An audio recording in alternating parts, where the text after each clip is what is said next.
आइए अब हम चैप्टर नंबर 3 का एक और क्वेश्चन करेंगे और इस क्वेश्चन के अंदर एक बॉडी यहाँ पर हॉरिजेंटली होगी और एक बॉडी वर्टिकली मूव करेगी।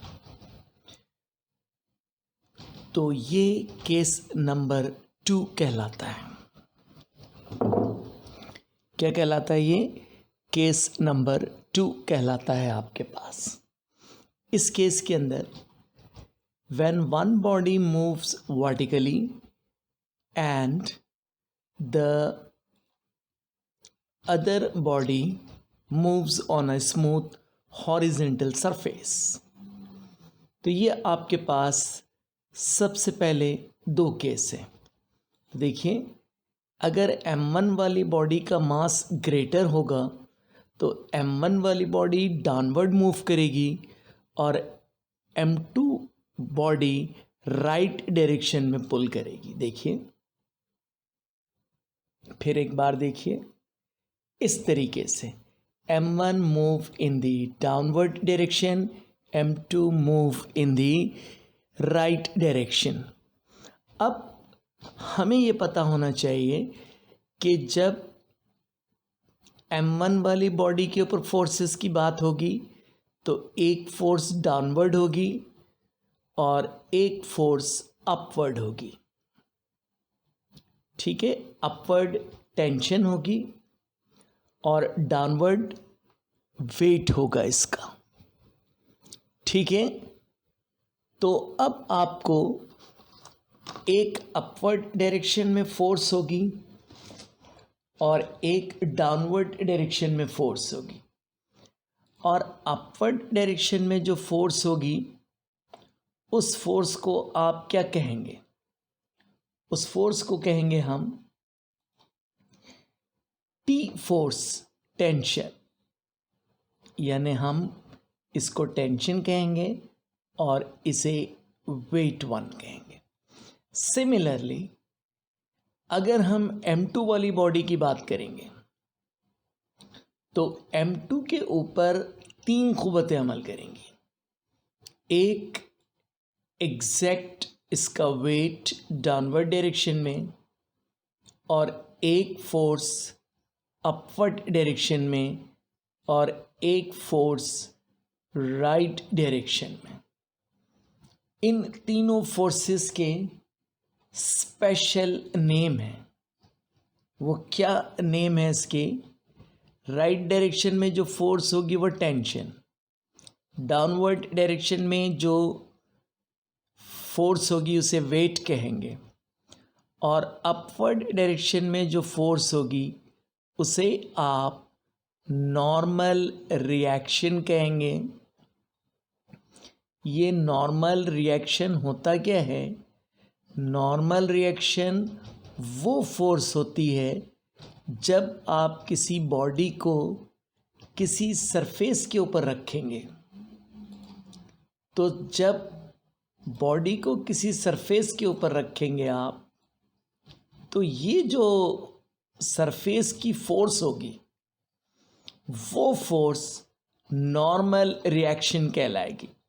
क्या कहलाएगी? वो फोर्स नॉर्मल रिएक्शन कहलाएगी, और उसे हम उम्मूमन या तो फोर्स F से प्रेजेंट करते हैं या इसे normal reaction is capital R। तो ये ओवरऑल इस डेरिवेशन का साउंड बैकग्राउंड है कि आपको पहले बॉडी के ऊपर एक्ट होने वाली फोर्सेस पता होनी चाहिए। अब मेरे साथ दोहराइए, m1 बॉडी के ऊपर कितनी फोर्सेस? 2, एक वेट डाउनवर्ड और एक टेंशन अपवर्ड। m2 बॉडी के ऊपर कितनी फोर्सेस? एक टेंशन राइट डायरेक्शन में, वेट डाउनवर्ड डायरेक्शन में, नॉर्मल रिएक्शन अपवर्ड डायरेक्शन में। यानी m1 बॉडी के ऊपर 2 फोर्सेस और m2 बॉडी के ऊपर 3 फोर्सेस एक्ट होंगी। ठीक है, कोई कंफ्यूजन? नो। अब हम आगे सॉल्व करेंगे इसे। अब देखिए, अभी मैंने आपको फोर्सेस बताई और यहां मैंने ड्रॉ कर दी। इसके लिए हम M1 बॉडी और M2 बॉडी को एक बहुत ही लाइट स्ट्रिंग के साथ अटैच करेंगे और इसे एक फ्रिक्शनलेस पुली पे से पास करेंगे। किस पे से पास करेंगे? इसे एक फ्रिक्शनलेस पुली से पास करेंगे और बॉडी ए डाउनवर्ड मूव करेगी, ये डाउनवर्ड मूव करेगी और बॉडी बी हॉरिजेंटल मूव करेगी।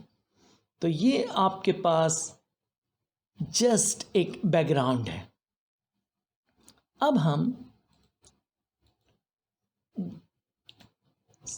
अब देखिए आप फोर्सेस M1 बॉडी के ऊपर एक्ट होने वाली फोर्सेस कितनी फोर्सेस हैं? अभी आपको बताया था मैंने दो, एक वेट और एक tension. Tension vertically upward, weight vertically downward. देखिए यहाँ नज़र आ रहा है आपको, यहाँ पर आपको वाज़ेह तौर पे ये बात नज़र आ रही है कि टेंशन अपवर्ड डायरेक्शन में और इसका वेट डाउनवर्ड डायरेक्शन में। तो यहाँ पर भी टेंशन T वर्टिकली अपवर्ड और वेट वर्टिकली डाउनवर्ड। तो ये दो फोर्सेस एक्ट होंगी। आपको मैंने पहले ही बताया था कि जब किसी बॉडी के ऊपर कोई नेट फोर्स, दो फोर्सेस एक्ट होती हैं, तो नेट फोर्स निकालने का तरीक़ा क्या होता है कि what is the net force? The net force equal to greater force. कौन सी है जी ग्रेटर फोर्स? वेट 1। और स्मॉलर फोर्स टेंशन। वेट हमेशा किसके बराबर होता है? M1G, tension T, net force हमेशा M×A। This is the basic concept of two forces.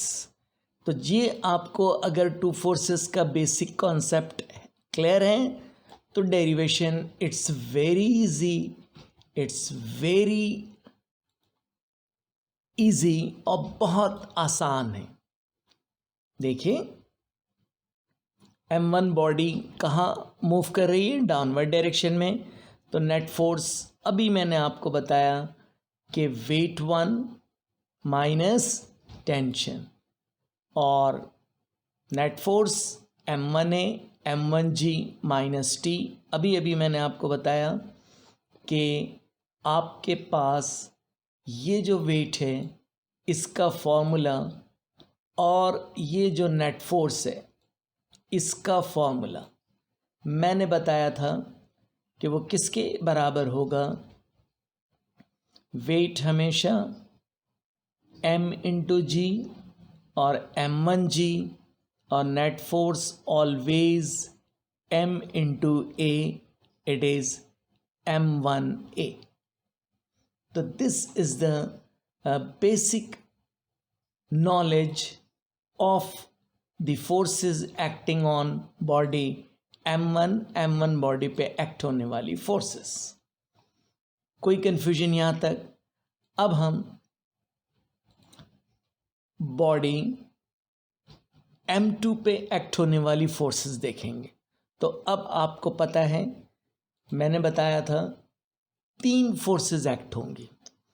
एक वेट डाउनवर्ड, और ये डाउनवर्ड, नॉर्मल रिएक्शन अपवर्ड, और tension T in the right direction. तो ये आपने देखना है। देखिए अब सबसे अहम बात जो आपको समझनी है, पहले मैं वो डायग्राम बना देता हूँ। देखिए इस डायग्राम के अंदर क्या है कि एक नॉर्मल रिएक्शन है, इसकी वैल्यू, और एक डाउनवर्ड डायरेक्शन में वेट है। अब फॉर एग्जाम्पल ये नॉर्मल रिएक्शन की वैल्यू फॉर एग्जाम्पल R बराबर है 10 न्यूटन, तो वेट की वैल्यू भी कितने न्यूटन होगी? 10 न्यूटन। अब न्यूटन का सेकंड लॉ कहता है क्या है? अपवर्ड फोर्स और डाउनवर्ड फोर्स का सम ऑलवेज इक्वल टू 0। देखिए 10 newton minus 10 newton equal to 0। 10 minus 10 get 0, it is 0. It means R और वेट एक दूसरे को कैंसल आउट कर देंगे। क्या कर देंगे? एक दूसरे को कैंसल आउट कर देंगे। क्यों कैंसल आउट करेंगे? क्योंकि ये दोनों फोर्सेस इक्वल इन मैग्नीट्यूड है और ऑपोजिट इन डायरेक्शन है। इसका मतलब ये हुआ कि ये दोनों फोर्सेस यहाँ से ज़ीरो हो जाएंगे। तो इसका मतलब एक ही फोर्स M2 पे एक्ट करेगी जो राइट डायरेक्शन में होगी, और M1 पे कितनी फोर्सेस एक्ट हो रही हैं? T और वेट। M1 पे हमने डिस्कस कर लिया है। M1 पे हमने इन चीज़ों को पहले ही डिस्कस कर लिया है। देखिए M1 को हमने यहाँ डिस्कस कर लिया है, तो इट इज़, तो ये दोनों एक दूसरे को कैंसल आउट कर देंगे और यहाँ पर टेंशन और वेट होगा आपके पास। ये इक्वेशन नंबर 2 है। कैसे निकली? नेट फोर्स, सिर्फ एक ही फोर्स है। देखिए वो कौन सी फोर्स है? T, और वो टेंशन है। नेट फोर्स का फॉर्मूला मैंने आपको बताया, न्यूटन सेकंड लॉ के मुताबिक ma होता है। M2 बॉडी के मास की बात हो रही है, तो M2a इक्वल टू T के बराबर होगा ये। ठीक है, कोई कंफ्यूजन यहाँ तक? नो। अब हम इसके अंदर वाज़े तौर पर ये बात बता दी कि 3 फोर्सेस में से 2 फोर्सेस कैंसल आउट हो जाएंगी और सिर्फ एक फोर्स होगी, और वो फोर्स कौन सी होगी? टेंशन, और यही नेट फोर्स होगी यहाँ पर इस बॉडी पे एक्ट होने वाली। नेट फोर्स का फॉर्मूला ma, और आपके पास हमने यहाँ पर M2 क्यों लिया? क्योंकि ये मास यहाँ पे M2 है। तो इस तरह ये इक्वेशन 2 बनाई आपने। अब हम इक्वेशन 2 के बाद नेक्स्ट फॉर्मूला फॉर एक्सेलरेशन क्या करते हैं? लास्ट हमने जब वर्टिकल मोशन के बारे में पढ़ा था तो इक्वेशन 1 और 2 को ऐड किया था हमने। तो इक्वेशन 1 पहले है क्या, आपको पता होनी चाहिए। इक्वेशन 1 आपके पास क्या थी? इक्वेशन 1 थी आपके पास m1a equal to m1g minus T. This is the equation 1। और इक्वेशन 2 क्या थी आपके पास? m2a equal to t। It is equation 2। ये दोनों इक्वेशन आपकी मेमोरी में होनी चाहिए जब आप डेरिवेशन को फर्दर प्रोसेस करेंगे। तो देखिए मैंने इक्वेशन 1 लिखी थी, यहाँ पे इक्वेशन 1 दोबारा लिख दी मैंने। तो ये m1a, ये m1g और ये माइनस t। अब इक्वेशन नंबर 2 देखिए, इक्वेशन नंबर 2 में क्या है? m2a आपके पास m2a इंटू टी। इन दोनों को हमने करना क्या है, ऐड करना है। तो जब आप ऐड करोगे इन्हें तो क्या होगा, देखिए एडिशन के अंदर ये जो प्लस टी है, ये वाला प्लस टी और ये वाला माइनस टी कैंसिल आउट हो जाएंगे, क्योंकि इसके साथ कौन सी साइन है, माइनस की। ये दोनों कैंसिल आउट हो गए। तो अब आपके पास कितनी क्वांटिटीज बचेंगी, तो अब आपके पास एक M1G, एक M1A और एक आपके पास M2A। ये तीन वैल्यूज, दो लेफ्ट हैंड साइड पर और एक राइट हैंड साइड पर, इनको जब आप लिखेंगे तो दो लेफ्ट हैंड साइड वालों को ऐड कर लें। अब इसके बाद यहाँ पर क्या कॉमन है, इन दोनों में एक्सेलरेशन ए कॉमन है, तो इस एक्सेलरेशन ए को कॉमन निकालें आप, तो ये आपके पास इक्वेशन एक्सेलरेशन की बन गई आपके पास। तो एक्सेलरेशन लिखेंगे तो देखिए ये न्यूमरेटर में आ गया आपके पास, और यहाँ पर जो M1 और M2G था वो डिनोमिनेटर में चला गया यहाँ पे। तो एक्सेलरेशन का फॉर्मूला आपके पास ये आ गया। ठीक है, कोई कंफ्यूजन यहाँ तक? तो this is the derivation for acceleration. अब हमारे पास डेरिवेशन हमें करनी है टेंशन की। ठीक है, तो टेंशन की डेरिवेशन करने के लिए आपके पास बहुत सिंपल वे है। देखिए, हम फॉर्मूला फॉर टेंशन करेंगे। क्या करेंगे हम? Formula for tension. तो सबसे पहले हम फॉर्मूला फॉर एक्सेलरेशन की जगह क्या होगा? टेंशन। और what is the symbol of tension? Capital T. तो कैपिटल टी आपके पास ये आ गया। तो अब आप अगर इक्वेशन 1 और 2 को देखें, यहां पर देखें, ये इक्वेशन 1 है और ये इक्वेशन नंबर 2 है। तो हम इक्वेशन नंबर 2 का सहारा लेंगे। इक्वेशन नंबर 2 के मुताबिक टेंशन किसके बराबर है? T is equal to M2A।